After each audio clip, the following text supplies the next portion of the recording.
아멘. 우리가 주일 오후에 건강한 교회 공동체, 교회가 어떻게 하면 건강한가, 이걸 우리가 살펴보게 됩니다. 오늘 맨 마지막인데요, 우리 하나님이 교회를 건강하게 하셔야 된다.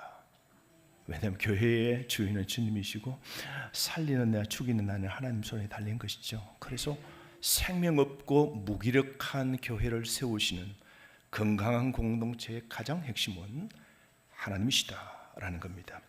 오늘 여러분, 우리 인생에는 무너진 성벽 같은 시간이 참 많죠. 인생 한번 생각해 보십시오. 우리가 타버리는 인생이 있잖아요. 건강에 타버리고 물질에 타버리고 관계가 끼어져 타버리는 인생의 삶을 살게 됩니다. 겉으로 보면 아직 괜찮은 척 보입니다. 예배도 드리고 일도 하고 사람도 만나고 밥도 먹고 그렇게 우리는 하루하루 살아갑니다. 그런데 마음 깊은 곳에는 무너진 자리가 있잖아요. 오래 기도했는데 응답이 없어서 무너진 믿음이 있습니다. 가족과의 관계 속에서 말하지 못한 상처를 안고 살아가기도 합니다. 우리가 교회 생활을 오래 했지만 어느 순간 마음이 식어버린 성도도 있습니다. 나이는 들어가고 책임은 무거워지고 몸은 예전 같지 않고 자녀 문제와 경제 문제와 건강 문제 앞에서 마음이 무너질 때가 있지 않습니까?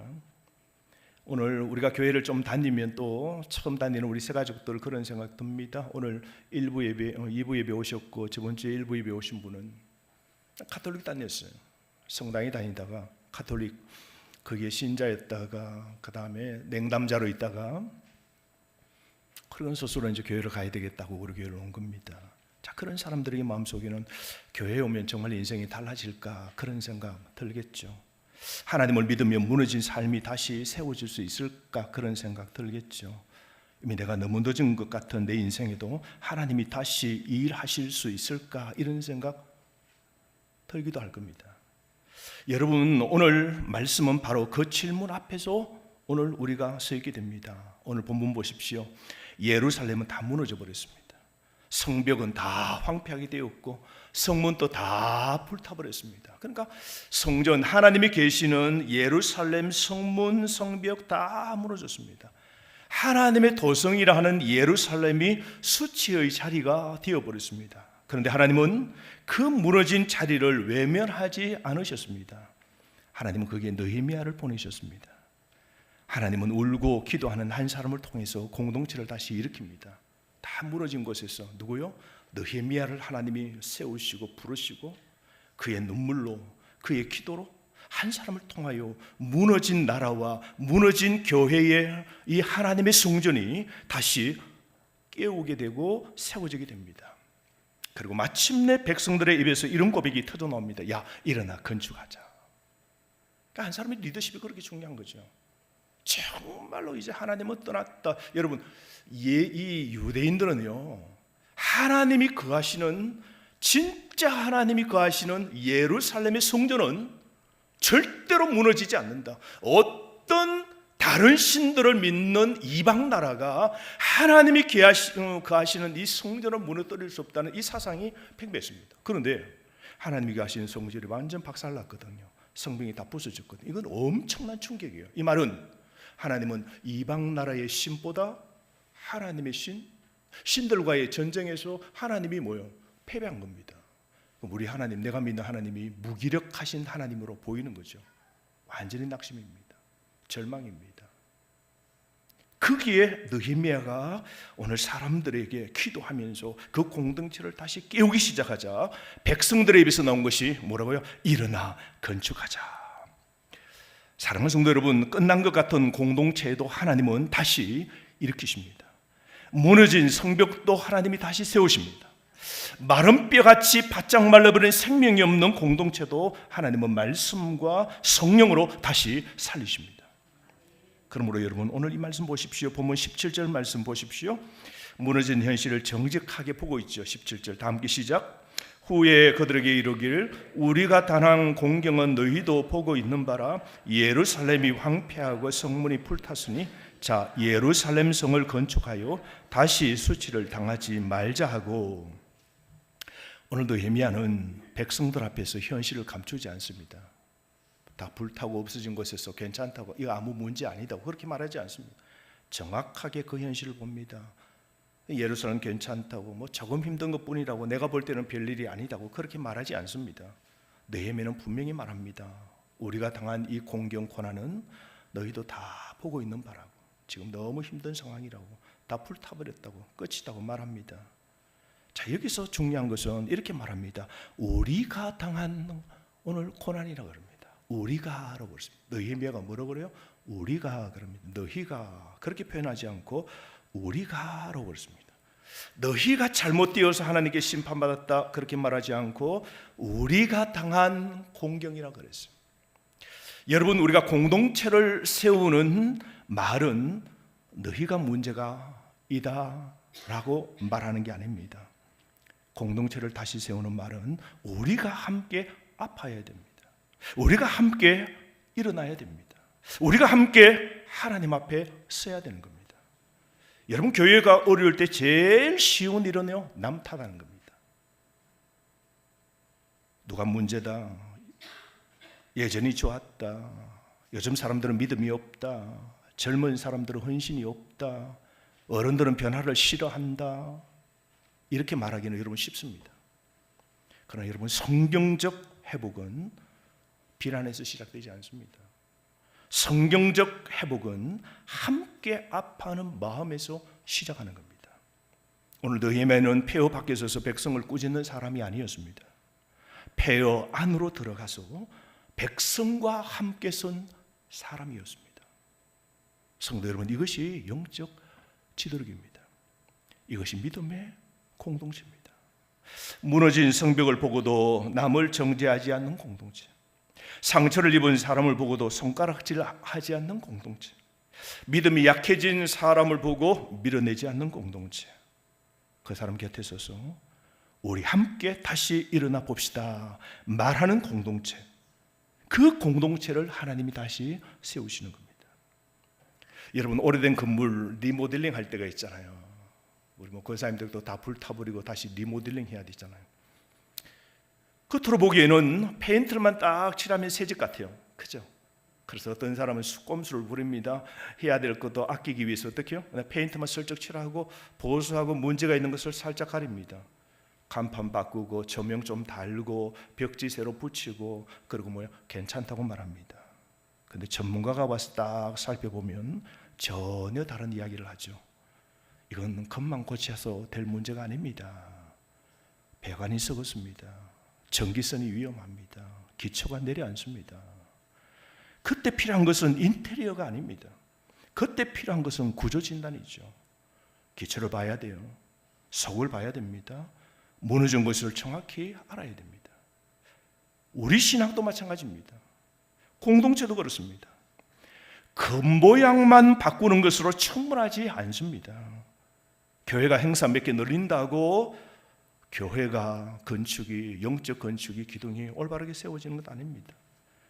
사람이 교회에 많아진다고 해서 무조건 살아있는 것이 아닙니다. 여러분, 하나님은 우리에게 종교적인 페인터칠을 원하시는 것 아닙니다. 하나님은 무너진 기초를 다시 세우기를 원하시는 겁니다. 성도 여러분, 오늘 우리의 성벽은 어디가 무너져 있습니까? 여러분의 가정의 성벽은 어디가 무너져 있습니까? 부부가 서로 말을 하지만 마음이 멀어져 있습니까? 자녀를 사랑하지만 대화의 문은 닫혀 있습니까? 믿음의 성벽은 어디에 무너져 있습니까? 예배를 드리지만 감격은 있습니까? 기도는 하지만 기대가 식어버렸습니까? 말씀은 듣지만 순종할 힘이 없습니까? 교회 성벽이 무너져 있습니까?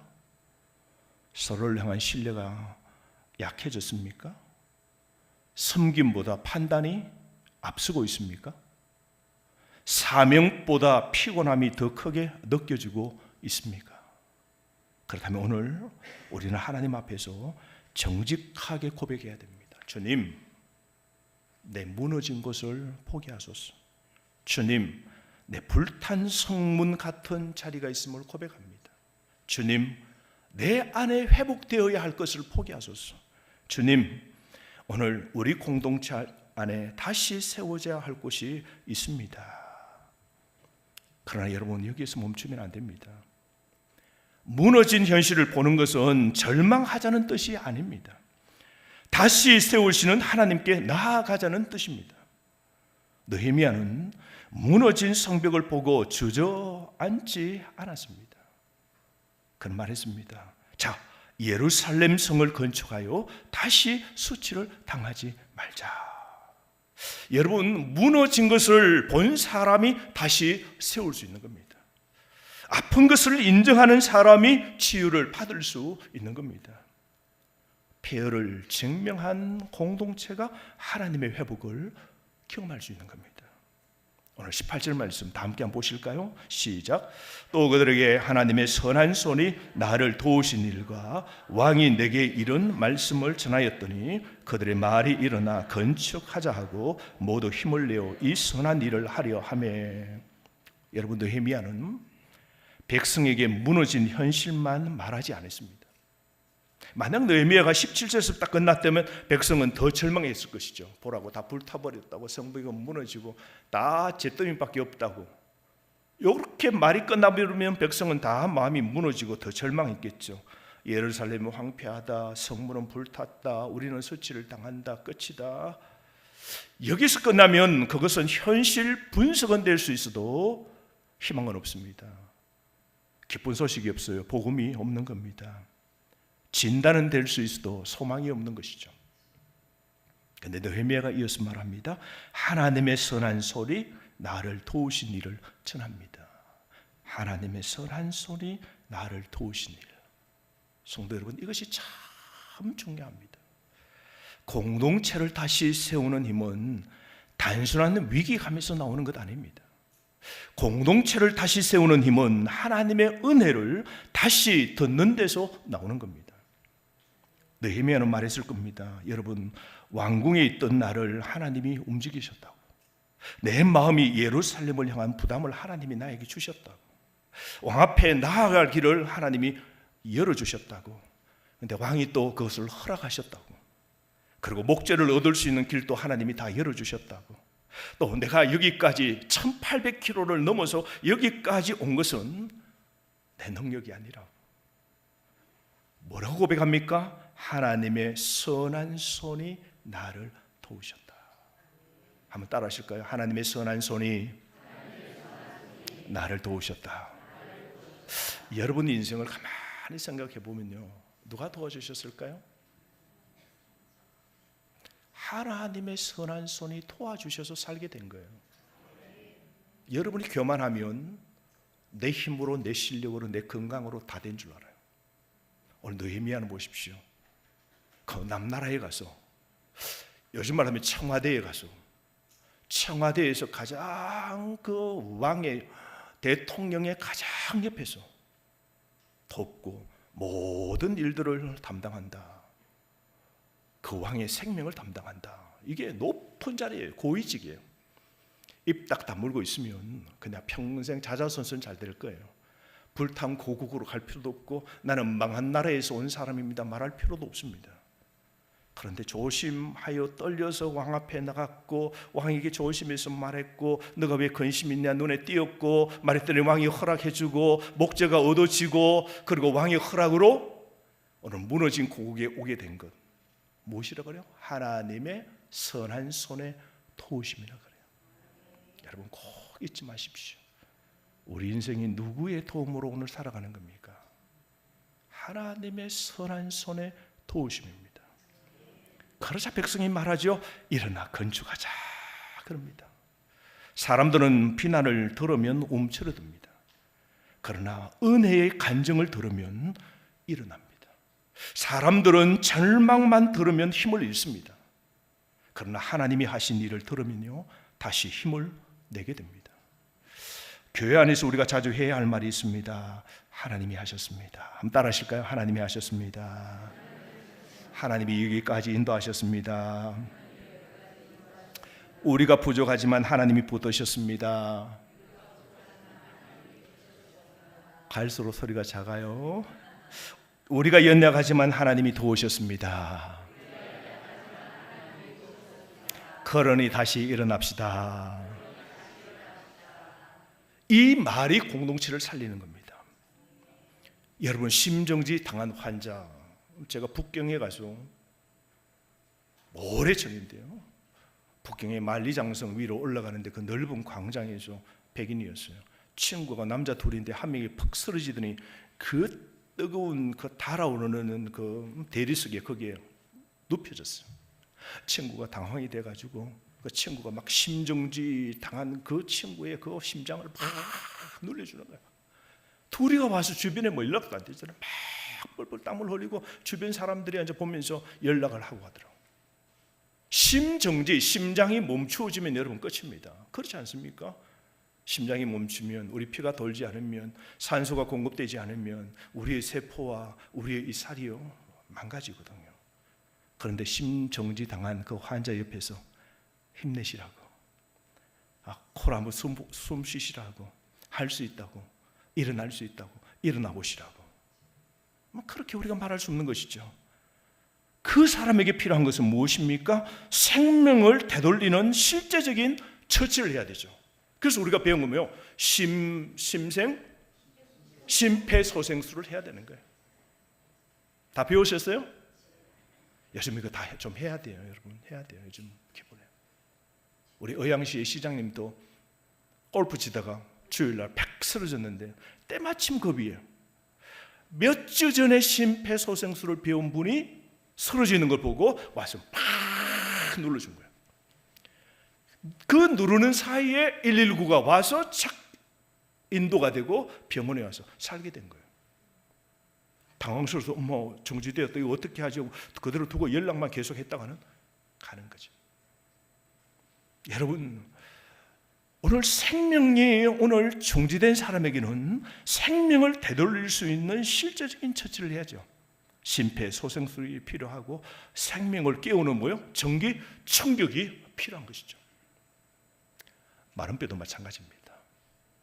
에스겔이 본 마른 뼈는 이스라엘 백성들 말하거든요. 영적으로 바짝 말라버렸어요. 영적으로 호흡과 생명이 하나도 없는 겁니다. 그걸 마른 뼈라 그랬어요. 모양은 있어대 사람인 것은 알되 해골이 아무것도 할 수 없는 것처럼 오늘 이 망해버린 나라는 이와 같은 겁니다. 하나님은 마른 뼈 골짜기 앞에서 에스겔에게 묻습니다. 에스겔아, 이 뼈들이 능히 다시 살게 되냐 말합니다. 사람의 눈으로 보면 불가능입니다. 여러분, 마른 뼈는 스스로 살아날 수 없어요. 마른 뼈에게 힘내라고 아무리 조언해도 마른 뼈는 다시 일어나지 못합니다. 마른 뼈에게 더 노력해보라고 해도 마른 뼈는 다시 일어나지 않습니다. 그런데 에스겔은 아무것도 할 수 없는 그 죽어버린, 바짝 말라버린 그 마른 뼈를 바라보고 있을 때 하나님이 말씀하시자 뼈들이 움직입니다.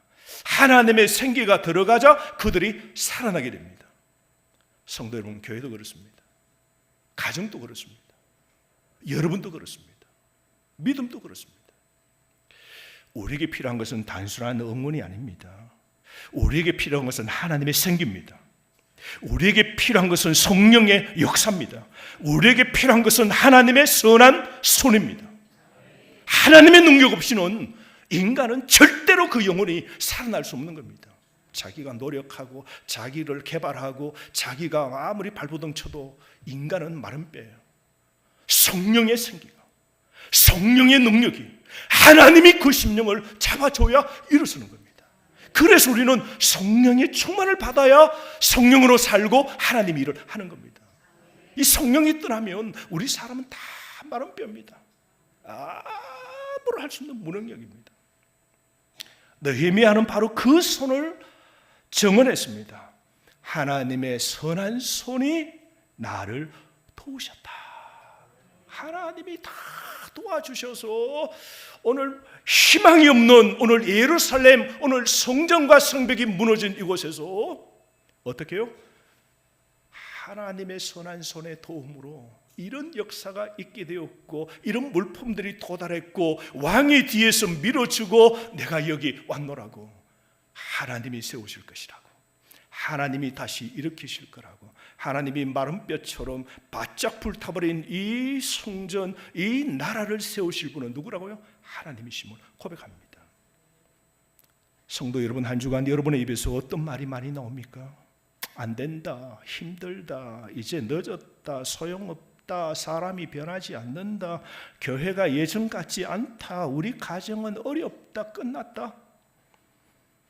물론 여러분의 현실은 어렵습니다. 부정할 수 없어요. 하지만 성도는 현실만 말하는 사람 아닙니다. 성도는 현실 속에서 하나님이 하신 일을 증언하는 사람입니다. 여러분의 인생을 한번 돌아봐 보십시오. 여기까지 여러분이 어떻게 오셨습니까? 정말 여러분의 힘만으로 여기까지 오셨습니까? 위기가 없었습니까? 눈물의 밤이 없었습니까? 넘어질 뻔한 시간이 없었습니까? 그런데도 오늘 여기에 여러분이 앉아 계시잖아요. 예배의 자리에 앉아 계십니다. 말씀을 듣고 계십니다. 아직도 기도할 수 있습니다. 아직도 찬송할 수 있습니다. 이것이 하나님의 은혜이지 않습니까? 하나님의 선한 손이 여러분을 여기까지 도우신 겁니다. 아멘이십니까? 오늘 우리 세 가족이 왔는데요, 그분은 서울에 살다가 호주로 16년 살다가 대전에 16년 살다가 서울로 가까이 여기로 왔다 그러더라고요. 인생 계획에는 원래 그런 계획 생각도 없었답니다. 그런데 누구요? 하나님의 도우심으로 외국 살 때도 하나님이 도와주셨고, 한국에 와서도 저 대전에 있을 때도 도와주셨고, 여기 온 것도 하나님의 도우심이었다. 오늘 그 고백하더라고요. 오늘 여러분이 여기 이렇게 건강하고 어쩌면 화재가 나고 불타도 믿음을 갖고 예배 드리는 건 또 이후에 누구요? 하나님의 선한 손에 도움이 있었고, 하나님의 선한 손에 도움이 앞으로 있을 것이고, 하나님의 선한 손에 도움이 여전히 나를 붙잡고 있음을 여러분 우리가 믿으셔야 됩니다. 여러분, 이제 우리는 다시 고백해야 됩니다. 하나님의 선한 손이 나를 도우셨습니다. 하나님의 선한 손이 우리 가정을 다시 붙들어 주실 겁니다. 하나님의 선한 손이 우리 교회를 여기까지 인도하셨습니다. 하나님의 선한 도움이, 선한 손길이 우리를 다시 더 일으켜 세워 주실 겁니다. 성도 여러분, 교회 안에서는 이런 간증이 많아야 돼요. 그래서 목장 모임이 하는 게 뭡니까? 목장 모임의 핵심은 받은 은혜를 나누는 겁니다. 하나님의 선한 손의 도우심이 지난 한 주간과 그 말씀을 들을 때 지난 과거에 나에게 어떻게 하나님이 은혜 주셨는가, 그걸 나누라는 겁니다. 그게 발표를 잘하고 야 말 잘한다 그런 소리 듣는 것 아닙니다. 거기에 보탤 부정도 없어요. 원망도 없습니다. 그냥 내 인생 그대로 오늘 말씀 들으니까 하나님의 선한 손의 도움이, 야 그때 하나님이 나를 도와주셨다고, 그게 하나님의 섭리였다고, 오늘 설교를 듣다 보니 잊었던 하나님의 은혜가 기억난다고, 내가 나누고 저 사람이 나누고 우리가 나눌 때 교회 전체가 어떻게 해요? 이 간증의 이 정언이 교회에 가득 찰 때 그 교회가 건강한 교회가 되는 거예요. 좋은 교회는 건물이 좋은 교회가 아닙니다. 숫자가 많은 것 아닙니다. 적더라도 하나님의 이 간증, 하나님이 나를, 내 인생을 잡아주셨어요. 우리 가정을 붙잡아 주셨어요. 내가 무너지는 내 인생을 하나님이 세워주셨어요. 지금은 좀 어렵지만 하나님의 선한 손에 도움이 여전히 있어서 나 하나님이 좋게 해주실 겁니다 라는 간증이 넘치는 교회, 그게 진짜 좋은 교회죠. 그래서 여러분, 교회 안에 이런 은혜의 간증이 많아지면 불평보다 간증이 많아집니다. 비난보다 감사가 많아집니다. 낙심의 말보다 믿음의 말이 더 많아집니다. 그때 교회가 다시 힘을 얻습니다. 오늘 이 본문 말씀 보십시오. 그들의 말이 일어나 건축하자 하고 모두 힘을 내어 이 선한 일을 하려 하매라고 그럽니다. 은혜의 정은, 은혜의 간증은요, 사람을 일으킵니다. 그래서 여러분, 믿음의 좋은 사람은요, 항상 사람들을 만나고 이야기하면 뒤끝이, 야, 내가 오늘 같이 이야기 나누다 보니, 야, 내가 다시 기도하려고 했어요. 아, 내가 다시 성경 읽고 내가 말씀대로 살려고 했어요. 다 그렇게 되는 겁니다. 은혜의 간증이 넘치면요, 사람이 일으켜짐을 당합니다. 아멘이십니까? 하나님의 손을 말하면 믿음의 공동체가 힘이 납니다. 그래서 우리는 일주일을 보내고 오늘 말씀을 붙잡고 일주일 그 말씀대로 살다 다음 주에 만나면 뭘요? 하나님의 선한 손의 도우심이 일주일에 어떤 일이 있었는지 간증하는 겁니다. 오늘 최고의 간증은 무엇입니까? 다 불타버리고 다 없어도 나는 예배는 불타지 않았습니다. 내 믿음까지 불타지 않았습니다. 하나님을 내가 부정하고 까먹지는 않았습니다. 난 그대로 하나님을 찬양합니다. 오늘 그 가장 큰 간증이 오늘 하나님의 선한 손의 도우심의 간증이 한 분에게 있었지 않습니까? 그 교회가 생명의 교회입니다. 그런 교회가 우리 교회 되어지기를 바랍니다. 여러분 19절 20절 말씀 보십시오. 조롱과 반대 속에서도 하나님의 그 하늘의 하나님을 의지하며 일어나야 됨을 보게 되죠. 자, 19절 20절 다 함께 읽어봅시다. 시작. 산발락과 정이었던 암몬 사람 도비아와 아라비아 사람 게셈이 이 말을 듣고 우리를 업신여기고 우리를 비웃어 이르되 너희가 하는 일이 무엇이냐? 너희가 왕을 배반하고 하는 하기로 내가 그들에게 대답하여 이르되 하늘의 하나님이 우리를 형통하게 하시니 그의 종들인 우리가 일어나 건축하려니와 오직 너희에게는 예루살렘에서 아무 기업도 없고 권리도 없고 기억되는 바도 없다 하였느니라. 성도 여러분, 여기 보십시오. 느헤미야가 사람들에게 하나님의 선한 손의 도움이 내 인생에 있었다고, 하나님의 선한 손의 도우심이 오늘 황폐된 이 자리를, 이 유대 공동체를 다시, 이 민족의 공동체를 하나님이 다시 선한 손의 도우심이 일으킬 것이라고 간증합니다. 자, 그러면 하나님의 일을 위하여 백성이 일어나 건축하자 할 때에 이 보십시오. 하나님 일을 시작하면 모두가 박수 치는 것만 아닙니다. 오늘 재건이 시작되면 반드시 반대도 시작되는 겁니다. 오늘 백성들이 일어나 건축하자고 하자마자 누가 일어납니까? 산비앗, 도비야, 게셈이 등장합니다. 그들은 느헤미야와 백성들을 업신여겼습니다. 비웃었습니다. 그리고 정치적 의심까지 던집니다. 너희가 하는 일이 무엇인가? 너희가 지금 왕을 배반하고 지금 뭔가 도모하고 악한 일을 하지. 여러분, 이 말은 단순히 농담이 아닙니다. 겁을 주는 말입니다. 움츠려 들게 만드는 말입니다. 시작도 하기 전에 포기시키는 그런 말입니다. 성도 여러분, 우리도 신앙으로 살려고 그러고 하나님 뜻대로 살려고 하면요, 이런 소리를 들을 때가 있습니다. 내가 그렇게 한다고 뭐가 달라져?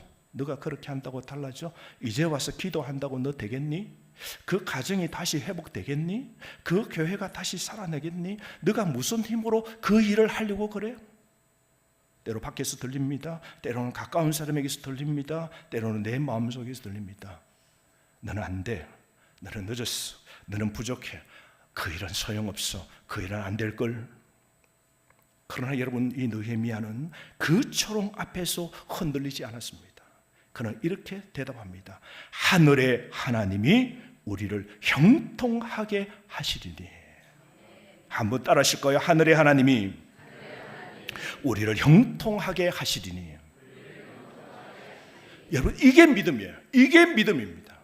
믿음은 반대가 없는 길을 걷는 것이 아닙니다. 믿음은 반대 속에서도 하나님을 더 크게 보는 것입니다. 느헤미야는 산발락보다 하나님을 크게 보았습니다. 도비야보다 하나님을 크게 보았습니다. 게셈보다 하나님을 더 크게 보았습니다. 비웃음보다 하나님의 약속을 더 크게 보았습니다. 그래서 그는 말합니다. 그의 종들인 우리가 일어나 건축하려니와 라고 말합니다. 이 말이 참 중요하죠. 하나님이 하실 것이니 우리는 아무것도 하지 않겠다. 그게 아닙니다. 우리가 하니 하나님은 도와주셔야 한다. 그것도 아닙니다. 느헤미야의 믿음은 바로 이것입니다. 하늘의 하나님이 형통하게 하신다. 하늘의 하나님이 날 도와주신다. 하늘의 하나님이 우리를 복되게 하신다. 하늘의 하나님이 우리의 일을 되게 하신다. 그러므로 그의 종들인 우리가 일어난다. 하나님이 일하시니 우리도 순종하자. 하나님이 세우시니 우리도 건축하자. 이렇게 되는 겁니다. 이것이 여러분 성경적 균형입니다. 우리는 스스로 공동체를 완전히 살릴 수 없습니다. 그러나 하나님이 살리시기에 우리는 순종하면서 믿음으로 신앙생활을 하는 거죠. 우리는 마른 뼈를 살릴 능력이 우리에게는 없습니다. 그러나 성령님께서, 하나님께서 생기를 주시기에 우리는 말씀을 우리는 선포해야 됩니다. 우리는 무너진 이 성벽을 우리 힘만으로 회복할 수 없는 겁니다. 그러나 하나님의 선한 손의 도움이 있기에 우리는 다시 벽돌을 털어야 됩니다. 하나님의 교회를 세워야 됩니다. 여러분, 어떤 기계가 있다 합시다. 컴퓨터가 있다 합시다. 그치 보니까 멀쩡해요. 깨끗해요. 모니터도 잘 나와요. 아무 문제 없어요. 그런데 충전도 다 되어 있고 부품도 다 제 위치에 붙어 있어요. 그런데 전원이 켜지지 않습니다. 왜 그렇습니까? 가만히 보았더니 안쪽 회로가 끊겨져 있는 겁니다. 겉모양은 아무런 문제가 없지만 여러분, 생명의 작동이 끊겨진 것을 통해 멈춰버린 것이죠. 오늘 에스겔 37장의 장면도 비슷합니다. 마른 뼈들이 서로 연결됩니다. 힘줄이 생깁니다. 그리고 살이 오릅니다. 가죽이 덮입니다. 겉으로 보면 몸의 형체가 다 갖추어졌습니다. 그런데 움직이지 않습니다. 그게 뭡니까? 시체죠. 그 안에 생명이 접속이 되지 않아 그냥 모든 형체를 갖추고 있는데 뭐 시체라는 거예요. 아무런 역사, 움직임을 못한다는 것이죠. 아직 뭐가 없습니까? 생기가 없는 겁니다. 성도 여러분, 이게 무서운 말씀이죠. 형태가 있다고 살아있는 것 아닙니다. 조직이 있다고 살아있는 것 아닙니다. 사역이 돌아간다고 반드시 살아있는 것 아닙니다. 예배 순서가 있다고, 내가 찬양을 했다고 반드시 살아있는 것 아닙니다. 성령의 생기가 있어야 됩니다. 성령님의 능력이 우리 속에 접속되어 있어야 됩니다.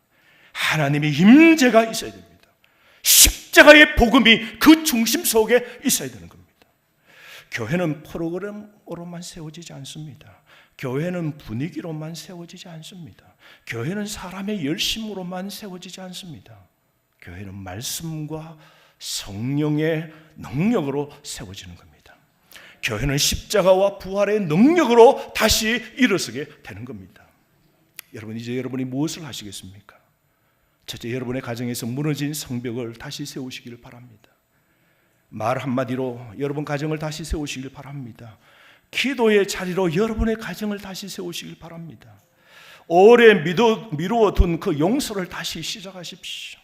가족을 판단하기 전에, 아내를 판단하고 자녀를 판단하기 전에 먼저 축복하십시오. 그래서 우리 가정은 안 돼, 남편은 안 돼, 아내는 안 돼, 자녀는 안 돼 라고 말하지 말고 하나님이 우리 가정을 다시 세우실 수 있습니다 라고 말하시기 바랍니다. 마른 뼈, 죽은 시체도 생기를, 호흡을 불어넣으시고 살리실 분은 하나님이십니다. 둘째, 여러분의 직장에서 무너진 여러분의 성벽을 다시 세우시기 바랍니다. 성도는 직장에서 단순히 월급만 받는 사람 아닙니다. 그곳에서 하나님의 종입니다. 정직하게 일하십시오. 불평보다 성실함으로 정언하십시오. 사람이 알아주지 않아도 하나님 앞에서 열심히 일하십시오. 그 자리가 여러분의 사명지입니다. 세 번째, 교회 안에서 공동체의 성벽을 다시 세워야 됩니다. 예배의 성벽을 세우십시오. 기도의 성벽도 세우시면 좋겠습니다. 우리 금요일 날 기도회는 꼭 하는 사람들만 해요. 하는 사람들이 빠지면 그 자리는 또 안 메워져요. 새벽 기도는 말할 것 없고요. 여러분, 교회를 세운다는 것은 기도입니다. 가장 먼저 기도입니다. 서로를 세워주는 말의 성벽을 세우십시오. 상처 입은 사람을 붙드는 사랑의 성벽을 세우십시오. 교회는 완벽한 사람들이 모이는 곳 아닙니다. 교회는 은혜가 필요한 사람들이 모이는 곳입니다. 교회는 상처 없는 사람들이 모이는 곳 아닙니다. 교회는 상처 입었지만 십자가 앞에서 다시 살아나는 사람들이 모이는 곳입니다. 그럼 우리는 서로에게 말해야 됩니다. 한번 하실까요? 우리 다시 일어납시다. 우리 다시 기도합시다. 우리 다시 예배합시다. 우리 다시 사랑합시다. 우리 다시 건축합시다. 사랑하는 성도 여러분, 꼭 잊지 마십시오. 여러분의 인생이나 우리 교회의 역사에는 하나님의 선한 손의 도우심이 항상 있어 왔습니다. 그걸 잊지 마십시오. 오늘도 여러분이 하나님께 감사가 안 되고 하나님이 좀 의심이 들 때 오늘 저 카페로 다시 가십시오. 커피 한 잔 시키시고 혼자 앉으십시오. 그리고 지난 과거를 한번 다 덜쳐오고 생각해 보십시오. 하나하나 생각해 보십시오. 가장 먼저 가장 어려웠을 때가 언제입니까? 건강적으로, 물질적으로, 가정 안에서 부부 사이에, 자녀 사이에 갈등으로, 집안, 친척에서 문제에서 어디에서 엎어졌는지, 어디에서 거꾸러졌는지. 그런데 그때 하나님의 선한 손의 도우심이 여러분을 어떻게 이끄시고 어디로 이사 오게 하시고 어느 곳에 그 사람 만나게 하시고 그때 어떤 사람의 도움을 하나님이 보내어 주셔서 어떤 환경을 만드셔서 하나님이 되게 하시고 이루어지게 해주셨는지, 하나님의 선한 손의 도우심을 생각하면 우리의 믿음의 약함은, 불신은 사라지게 됩니다. 그리고 오늘 카페에 앉아서 그 생각이 들거든. 하나님을 향하여 하나님 감사합니다 하고 눈물을 한 바가지 흘리시고 돌아가시기 바랍니다. 그러면 옆 사람이 물을 겁니다. 어머, 오늘 어떻게 오셨어요? 이 카페 저는 처음인데요. 왜 오세요? 하거든. 고백하십시오. 하나님의 선한 손의 도우심이 깨달아져서 제가 울고 있다고. 그럼 그 사람이 뭐라고 할까요? 어머, 교회 가야 되겠다고. 그 사람 어느 교회로 올까요? 당신의 교회로 가겠죠. 그죠? 꼭 기억하십시오. 하나님을 여러분의 인생의 두려움보다 하나님이 더 크게 보이도록 해야 됩니다. 여러분의 어려운 일보다 하나님의 능력이 더 크심을 보시기 바랍니다. 오늘 이 말씀 꼭 기억하십시오. 하늘의 하나님이 우리를 형통하게 하시리니. 한 주간 꼭 기억하십시오. 하늘의 하나님이 여러분의 인생을, 여러분의 가정을, 우리 교회를 형통하게 하실 것입니다. 주신 말씀 가지고 다 함께 기도